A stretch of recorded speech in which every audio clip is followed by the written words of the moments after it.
آمين أحسب الناس أن يتركوا أن يقولوا آمنا মানুষ কি মনে করে যে আমি ঈমান এনেছি, আমরা ঈমান এনেছি, এই কথা বললেই তাদেরকে ছেড়ে দেওয়া হবে?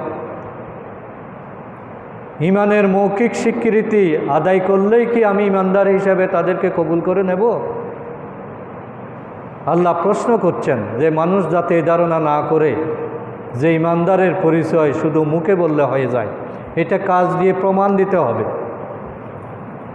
আহসিবান নাসু আন ইউতরাকু আন ইয়াকুলু আমান্না ওয়া হুম লা ইফতানুন, আমি কি তাদেরকে পরীক্ষা করব না? ঈমান এনেছি একথা বললেই তারা অব্যাহতি পেয়ে যাবে, তাদেরকে ছেড়ে দেওয়া হবে?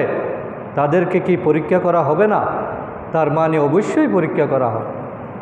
ঈমানের মৌখিক স্বীকৃতি এটা আসলেই বাস্তব অন্তরে আছে কিনা সেটা প্রমাণ করার জন্য আল্লাহ তাআলা তাকে কষ্টের মুখোমুখি করবেন, পরীক্ষার মুখোমুখি করবেন। আল্লাহ এটাই সুস্পষ্টভাবে ঘোষণা দিয়েছেন, নিশ্চয়তা দিয়েছেন। ওয়ালাকাদ ফাতান্নাল্লাযীনা মিন ক্বাবলিহিম, ওয়ালাকাদ আমি অবশ্যই ফাতান্নাল্লাযীনা মিন ক্বাবলিহিম ফালা ইয়ালামান্নাল্লাহ, যারা ঈমান এনেছে, দাবি করেছে, আমি তাদেরকে অবশ্যই পরীক্ষা করব।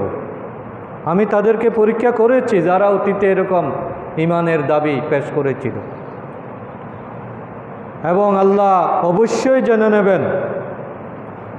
ফালা ইয়ালামান্নাল্লাহুল্লাযীনা সাদাকু, তারা কি ঈমানের দাবিতে সত্যবাদী কিনা, তারা মুখে যে কথা বলছে এটা তাদের অন্তরে আছে কিনা, যখন দুঃখ কষ্ট বিপদ মুসিবত আসবে তারা আল্লাহর উপর নির্ভর করে কিনা, তারা ঈমানের উপর অটল থাকে কিনা, আমি এটা অবশ্যই জেনে নেব, এটা বাস্তবে আমি যাচাই করব। ফালা ইয়ালামান্নাল্লাহুল্লাযীনা সাদাকু ওয়া লা ইয়ালামান্নাল কাযিবিন, আর আমি অবশ্যই এটাও জেনে নেব যে তারা কি মিথ্যাবাদী কিনা।